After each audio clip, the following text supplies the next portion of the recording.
Hey everyone, Mark and Steve here. Before we get started today, we want to let you know about Dare to Connect, our new online interactive video platform. For less than the cost of a therapy session, you and your spouse get live access to both of us 3 times a week. Each 30-minute live group support session provides interactive mentoring and healing for addicts, spouses, and couples. If you're loving our podcast and our unique style of bringing you recovery, you're going to love Dare to Connect. To learn more, go to daretoconnectnow.com. We're looking forward to seeing and working with you.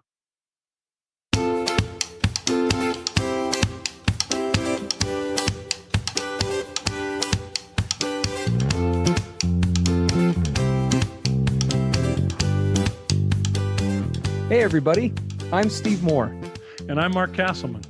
We know the pain and heartbreak of porn and sex addiction. And we know the triumph of breaking completely free. Every day, we help our clients find hope and healing. Join us in the fight to take back your life, your marriage, and be stronger than ever. This is the PBSC Squared podcast.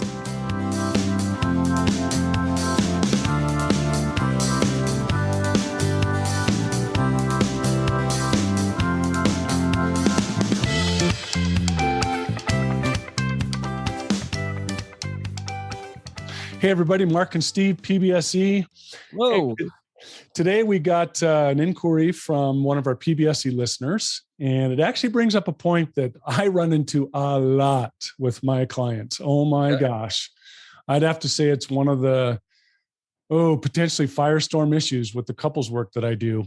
So let me just tell you really quick the scenario, and then I am going to play sort of client, like husband or wife with this issue. And I'm gonna bombard Steve as the therapist. Just say, okay, buddy, I'm gonna hit you with this. You tell me your response. We'll wait for the hate mail this week. So here's the deal. This person, husband is an addict in recovery, pornography addict in recovery. Okay. And wife has suffered a lot of betrayal trauma over the years of their marriage, a couple of decades of marriage. One of the things that this guy has done since he was a little kid, it was part of his family culture, it was part of what he did with his buddies, is professional wrestling. He loves pro wrestling. And he loves both sides of pro wrestling, the men wrestling and the women wrestling. Mm-hmm. His wife has come to him and said, I'm really triggered and I have a big issue with you watching women's wrestling. It makes me uncomfortable. I don't like it. And can you please give it up? And they have gone the rounds with this thing. And he's like, I don't understand. I'm doing all the other things you're asking of me. I'm working my recovery. I haven't looked at porn in 10 months. I'm really trying to work hard. And you want to take away this one thing that I find, you people all tell me I should recharge, renew, I should have recreation, I should have these hobbies. And I have one that's near and dear to me, and you're asking me to give it up. Okay. And boy, they are just butting heads on this. And she's asking, should I just give in when it traumatizes me so much? Mm-hmm. And in giving in, am I being codependent in this relationship and just letting him have his way? Should I hold my ground? What if this becomes the issue that breaks us? And she's like, I don't know what to do. Okay. Well, before we jump into this, honestly, the kind of core simplicity of this, we'll just throw out the disclaimer that we know that these situations can be really complex. Yes, indeed. And there's lots of things involved. So on the one hand, we don't want to simplify it too much, but when the rubber really meets the road, guys, approaching something like this is actually in a very scary way.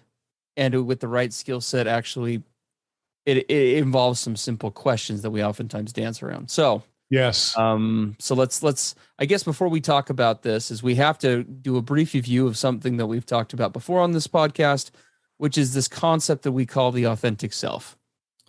Really briefly, we do whole retreats on this concept of the authentic self, but I guess the real kind of quick breakdown is, the authentic self is best looked at as kind of those most essential parts of me, that core inner mission statement, that moral code, my core being traits, who I am and who I'm wanting to become, right, on a core deep level, all rolled into one. Yep. In every facet, right? Makes me who I am. It's part of my core self, my higher self. Where I'm heading. It's where I'm wanting to go. where I want to Yes. go. This is the true me. This is essential to me at my core.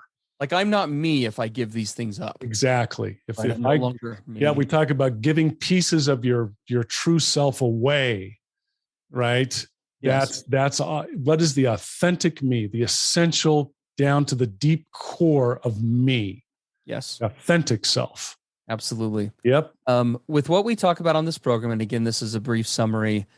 The long and short of it is in order for a relationship to really hit its peak of healthiness, whether it's a marriage or any other, where those function the best and where they have the least lowest glass ceiling, if you will, in terms of how far they can go, are those relationships where we can both retain and develop and grow our authentic selves, and where those are mutually compatible with one another. Now, lots of things get in the way of mapping the authentic self. Usually, it's pride, shame, and trauma. Are the three kind of guilty corporates that get in the way of that. Sometimes we will, for example, insist. I know in my recovery world, when I was asked by my wife to do things like just get into counseling or other basics, if I talked to old addict me, if you were to talk to him right now, he'd been like, hell yes, that's part of my authentic self, is not opening up about this. And you making me do that or having me do that is not realistic and not fair. Yep. But when I look back, that wasn't actually my authentic self. That was a lot of shame and pride and fear going on. Right. So that's just kind of a quick prelude. So both people, if a relationship is really going to be what we want it to be in this pursuit of connection, both people have to be able to, one, do the hard work to discover that. And that is an ongoing, very long journey. But two, then we have to really ask the hard questions to see if these match up. And that kind of is, there's essentially two questions that have to be asked. Well, and Steve, I want to interject there. You said something really important. We have to be willing to do the hard work to be able to determine what is my authentic self in the first place. Correct. Because like you said, back in my deep addiction years, what I thought was my authentic self, I couldn't have been more off base. Yes. Today, as I look at that, I'm like, oh my gosh, what I consider to be my authentic self today and what I thought it was then. Wow. You want to talk about worlds apart? So please, everyone listening, be very careful about being stubborn and being stuck in a place where you believe that you're in touch with your authentic self, but you haven't done the work to really explore what that means and what it is that might be dysfunctional or destructive or come out of a culture or a dysfunctional family system or all kinds of things that create what you think is you, but isn't. The authentic self is never the reactive self, is a good way to say that. Never the reactive self, right? They rarely match up. Not the ego self. Correct. Yeah. Or the trauma self or any. Or the trauma self. Yeah. Very good point. So kind of coming back to this. So if that is in fact the case, the first question needs to be asked with something like this wrestling concept, right? And if I'm meeting with a couple of clients in my office, we're going to cut to the quick on an issue like this real quick. And we're going to go to a place of, and obviously we're going to have to do the work to figure out what that person is. And assuming I can get a client to that point and they are familiar and oriented with that, and we start tackling issues like this in future sessions, then that's when we go to this discussion. We say, okay, let's look at what we know about each of your authentic selves. And if it's a couple session, I'll have the wife kind of explain on an authentic level, what is necessary about this for you in order to. And she will oftentimes, going along with your example, well, I need it for, I need to feel safe in a marriage with whoever I'm married to. And given our history and dynamic of him, with women and et cetera, and pornography and other things, a bunch of women bouncing around on a wrestling mat, wrestling with each other just does not create safety for me. There's too much of a history there otherwise, right? So we will talk about that. And then I will turn to the partner. What you've just said, that is her authentic self. Correct. I need to feel safe in a marriage. Right. I need to be able to have my husband go in the next room and me not wonder what is he engaging in behaviors that draw him closer to me or further apart. I need to be in a relationship where I am increasingly growing a relationship with someone where we are healing to a point where I can be free of that and be able to have trust that he is maintaining fidelity in the ways that I need it. Right. And so it's authentic. That's authentic. That involves her doing the work too. Right. And not just shutting stuff down to try and control him or anything. This is her doing the work and making sure that it's not coming from a place of well, he likes this and he hurt me, so I'm going to hurt him back, right? This is done from a place of, in order for me to still be me in this marriage, I don't think that I can with this present, right? They're not compatible. So then we will switch to him. And I will say, you've got to really dig down on this. Your wife is sharing something that's authentic and real. And I think we've done the work to figure out that that is in fact real. So now we need to look at you, and we need to check those things that I just mentioned, that pride, that shame, that trauma, that ego. And let's look at that. And you may not be able to answer that right now, but that's where we need to go next. Couples invest a tremendous amount of energy trying to dance around this question. We go to the drama triangle, which we talk about on here all the time for it. We engage in avoidance to not have to ask it. We do all of these different things that are extremely dysfunctional that oftentimes are the cause of the fights and the disagreements that we have in many ways, because we don't want to go here. Because asking a question like this means we put the relationship on the line. Because really what this comes down to is, at the end of the day, is we're asking the question, is this marriage still compatible? Can these two people still be happy? Can you both be happy in this marriage with these asks that each of you is having authentically? But we don't want to ask those questions because they're scary. It's much easier to get angry and go to drama and do all of the, and make it about your mother and you're just like your mother-in-law or whatever, where it's much easier to do that than to go to those scary questions. Yeah. And so in this example of this guy, let's say that he says, well, as I've done all my work and I've looked at this, this whole female wrestling thing, it's just a super crazy important part of who I am. It's at the core of my true authentic self. And I just feel that if I give it up, I'm giving away a big piece of myself. Mm-hmm. And let's say he comes to that conclusion. Well, and that's the thing is, right, giving up something like that, I'm sure, would be giving up a big piece of himself. Well, we have to decide, and this is where you have to sift, right, is giving that up, is the ask uncomfortable or inconvenient, or does it rob me of authenticity? Because those are not the same thing. Right. Right. Those are different. And so this is something you don't just do on the fly, right? This would be something we'd really work through and ask. And let's just say, for sake of time, because I know we've just only got a couple minutes left here, if for sake of time, that really is authentic for him, that wrestling is just an integral part. Now, I'm going to walk him through all the reasons why that's probably not the case for most men. But at the end of the day, if he just decides that that's what it is, then I'm going to look at this couple and it becomes a fairly simple but scary matter of, you really have two choices here, right? Husband A, if that really is a need for you, then one of you is going to have to give up pieces of you that aren't going to be healthy to make this work. That's what we're looking at. And so now you have to decide, is that what you want to do with this marriage? Do you want to continue to stay in one where you are going to have to be to some degree unauthentic? And that's not an automatic yes or no, because again, this is where it gets complicated, but that's where we have to ask that question.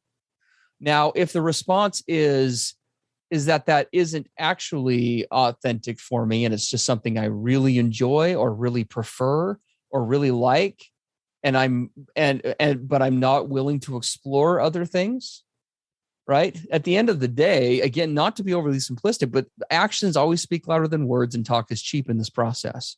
At the end of the day, no matter how much a client in my office can spin it to me and come up with the eloquent reasons why he needs the wrestling, you know what I'm going to say to him at the end of the day? All wordsmithing aside, when the rubber meets the road, women bouncing up and down on a wrestling table is more important than your wife's safety. Just is. And you can spin it any way that you want, but at the end of the day, that's what we're seeing, right? This is not something integral to your happiness. It's something you really like and enjoy and prefer. And granted, it would be a sacrifice to give up, but by your actions, you are saying unconditionally, right, that me giving that up is too important to me and trumps my wife's safety here. That's what you're saying.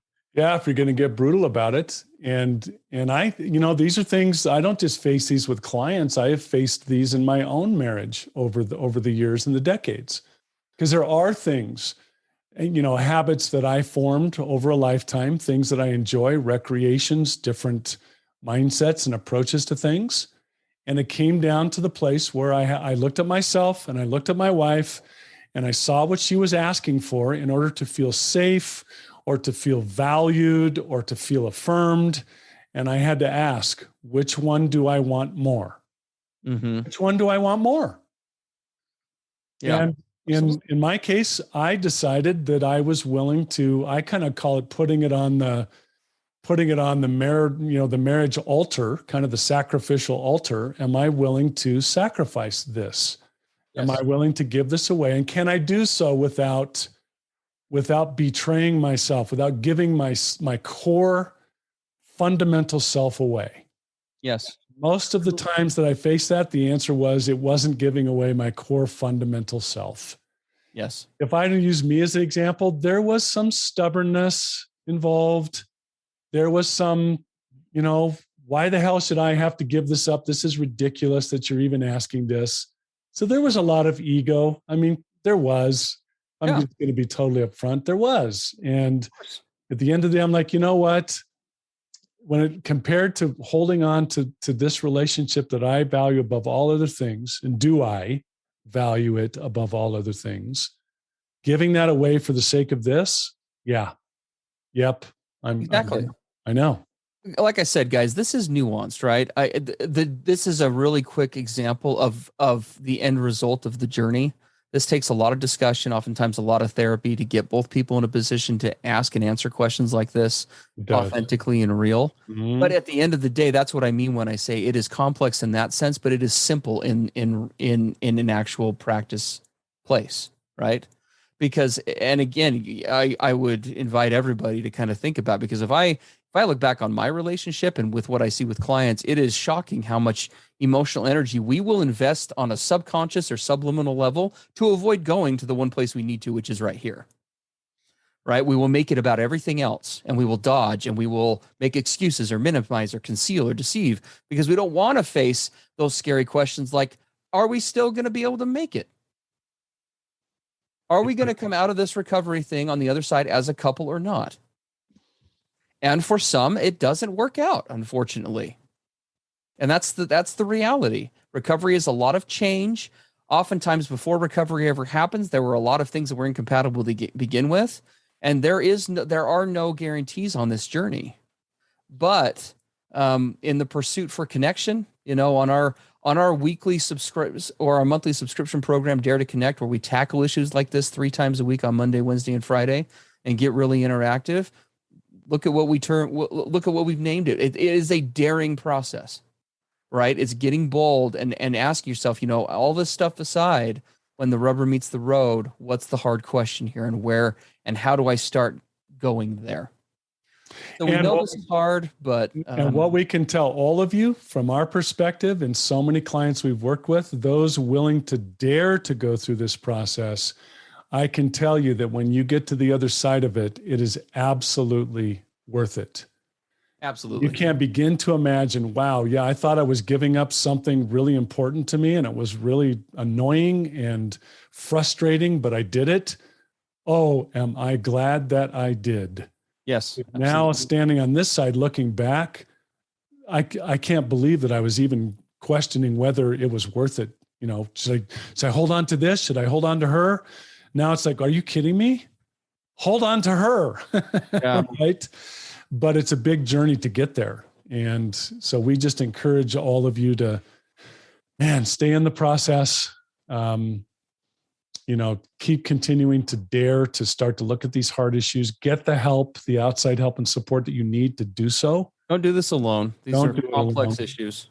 Come over and join us at Dare to Connect. Now we tackle this stuff every week. Love to see you over there, but hope this has been helpful. And there you go. Let's move the needle forward, guys, whatever that means. Yep. Let's not get mired. Let's not get stuck. Yep. So, okay, take care. All right, everybody. See you next time. Bye-bye. Everything expressed on the PBSC podcast are the opinions of the hosts and the participants and is for informational and educational purposes only. This podcast should not be considered mental health therapy or as a substitute thereof. It is strongly recommended that you seek out the clinical guidance of an individual qualified mental health professional. If you're experiencing thoughts of suicide, self-harm, or a desire to harm others, please dial 911 or go to your nearest emergency room.